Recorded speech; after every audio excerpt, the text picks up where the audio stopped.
So let's continue this discussion on modern human in the context of evolution and climate change. What are the things we are doing, and whether we were always aware, and what are almost like evolutionary instincts that make us do things in a certain way, like climate change, ocean plastics problem. You can think of many things humans do where we can plan for certain things like our own future, our children's future, college funds, but we cannot necessarily, we are almost incapable of worrying about the environment in which the children and grandchildren will grow up. So it's kind of a contradiction, and there are some ideas on that from anthropologists like Jared Diamond. So coming back to the book, let's read a couple of more quotations from Roots 1989. When the climate changes, these specializations may put the organism or the population at a disadvantage. For example, poor and subpolar ecosystems, and they tend to be sensitive to physical disturbance by natural and human causes. So we are now as big a force as any natural variability that tends to occur. Marine ecological conditions in high latitudes are on the whole more stable than those on land. But Arctic biological populations nevertheless seem to be subject to environmental variations more sudden and violent than those in lower latitudes. We looked at polar amplifications, ice albedo feedbacks, cloud water vapor feedbacks, and the dependence on sea ice of some species like polar bears, for example, which makes them much more vulnerable than those in lower latitudes. The rate of change rather than the absolute amount of or extent of change would appear to be a particularly critical factor in the ability of high altitude ecosystems to adjust to new conditions. This is actually also true for some low latitude species. For example, we talked briefly about El Nino.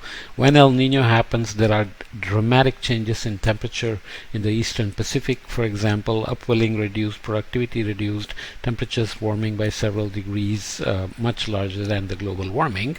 But this is something that happens and then goes back to normal and so on. So the changes are rather fast on a El Nino time scale, but the species have evolved to survive through these perturbations. But when you are shifting in a trend or one particular direction, we have talked about Paleocene, Eocene thermal maximum elsewhere, where there is a big spike in warming, but even that warming turns out to be slower than what's happening under global warming. So some ecosystems will not be able to keep up with the rate of change.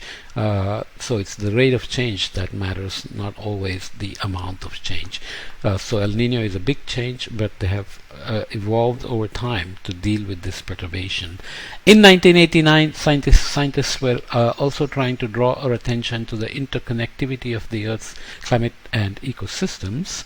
Because of the critical role that the Arctic regions together with the Antarctic play in determining the global heat balance and the flow of energy from the tropics to the polar regions, not only will changes in the physical, chemical and biological conditions almost anywhere on the globe have an effect on the environment of the Arctic, but changes in the Arctic will in many cases have repercussions in non-Arctic lands and seas. So now there is lots of literature showing the warming and sea ice loss in the Arctic is affecting the monsoon over India, for example, because of the meanders in the jet stream, Rossby waves coming down. If you don't know what Rossby waves are, don't worry about it. And this pattern of heat waves across the globe we have had in the summer of 2022, also an indication of the processes that are involved in propagating Arctic influence into lower latitudes. From the earliest, so this is another quote from Roots, different book. From the earliest days of cultivation of crops or domestication of animals, there was knowledge of a practical limit to biological productivity, and thus a limit to how many people could be supported.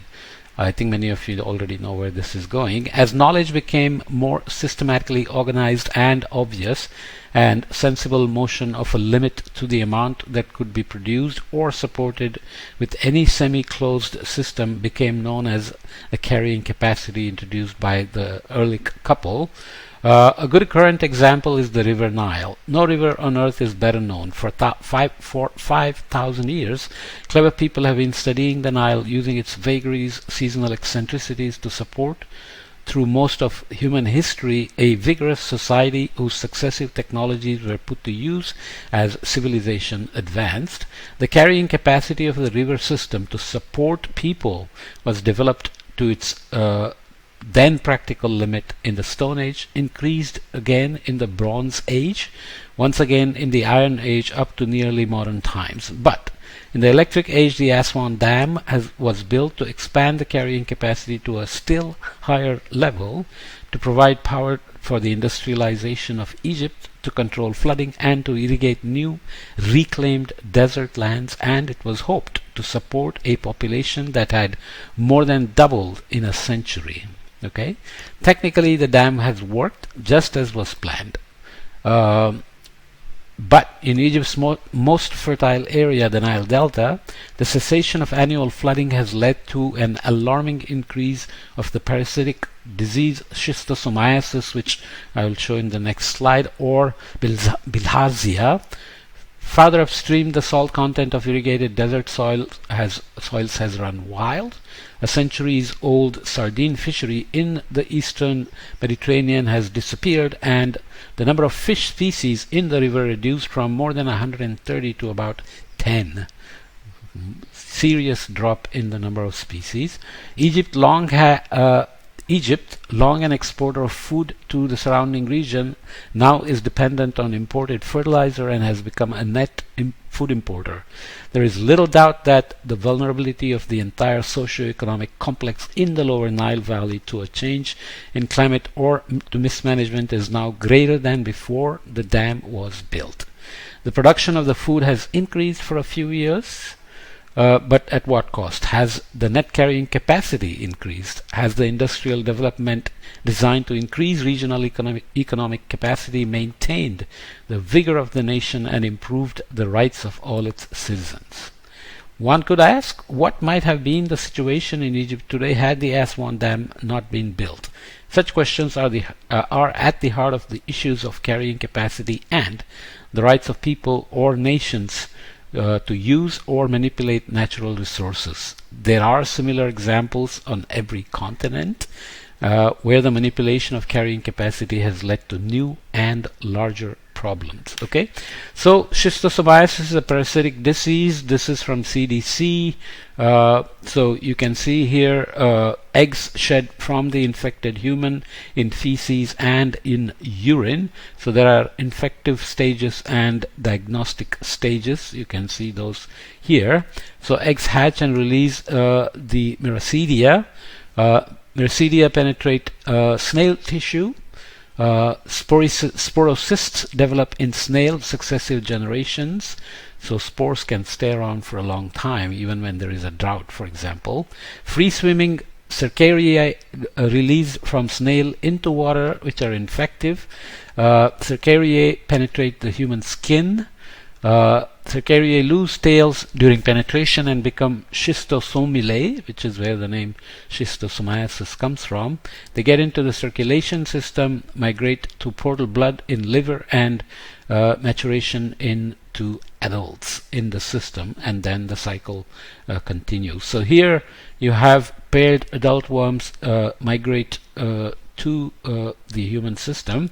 Mesenteric venules of bowel rectum laying eggs in the that circulate to the liver and shed tools. So here in the internal human system, venous plexus or bladder, eggs and shed in the urine. So I don't want to go into too many details, but you know how we create unintended consequences.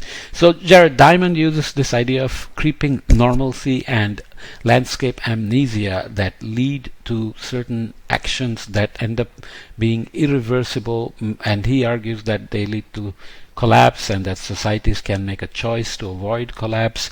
And I will show another paper, a more recent one, arguing about tipping points and collapse as well.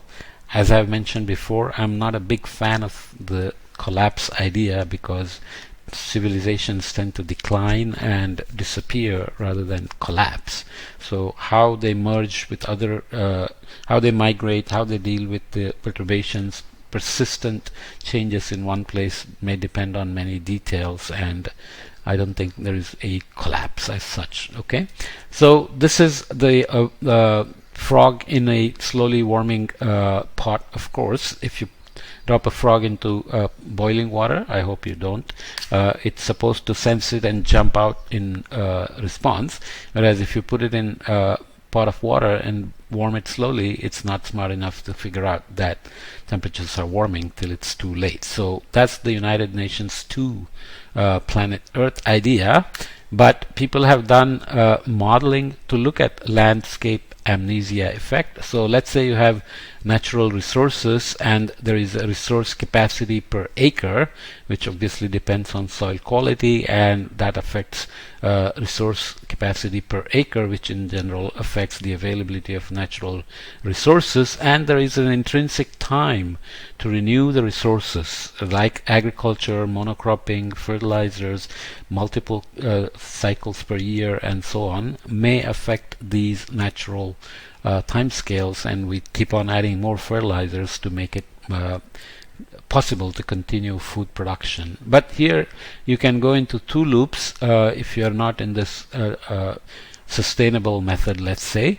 Perceived normal levels of resources can create alarms when you exceed the carrying capacity or resource capacity per acre, but you will keep on exploiting natural resources because you're in the so-called landscape amnesia. But if you're in a resource management mode, then you respond to alarm and you modify your resource usage, and you end up with negative feedback on the damage to natural resources. So you can have a runaway landscape amnesia leading to exploitation beyond carrying capacity, and this is food production alarm generation. I'm being very brief here because you can read this paper that I'm citing here if you want more detail, but I'm just trying to introduce you to the idea of creeping normalcy and landscape amnesia, which are good concepts to think about. So here again we are talking about food production per acre. There is a perceived normal food production per acre. We talk about sustained yield, enhanced yields, yields per acre being increased with smart agriculture, precision agriculture, and so on and so forth. So the system does offer an alarm, but if you ignore it, you can go into ignoring the alarm from low crop yields and continue to exploit the system, maybe rely too much on fertilizers, degrade soil quality, soil salinization through lots of irrigation and evaporation, sogging of waterlogging of soils, and eventually collapse of agricultural productivity. Whereas if you heed the alarm, you can do things like composting, improve soil quality, and come back to food production per acre. So these are not just a theoretical concept. It turns out that there are many examples where overexploitation of land, agriculture, agricultural practices, unsustainable use of soil, water, unsustainable use of irrigation and fertilizers have led to serious issues and abandoning of land and so on and so forth. So these are some things that have run through the system through evolutionary timescales. So we have to come back to the evolution and modern human, that modern human has had these kind of behaviors that are carried along of not necessarily paying attention to alarms from the environment. But now the issue is, have we become so reliant on technology that we basically don't even worry about alarms, and we immediately resort or seek technology solutions to every problem because we believe that technology can solve everything, and whether that's really possible into the future as the perturbations to climate, as climate changes, global warming happens, extremes, sea level rise, etc. happen, whether this is a sustainable model. Okay, so we'll come back and add a few more points about domestication and extinction.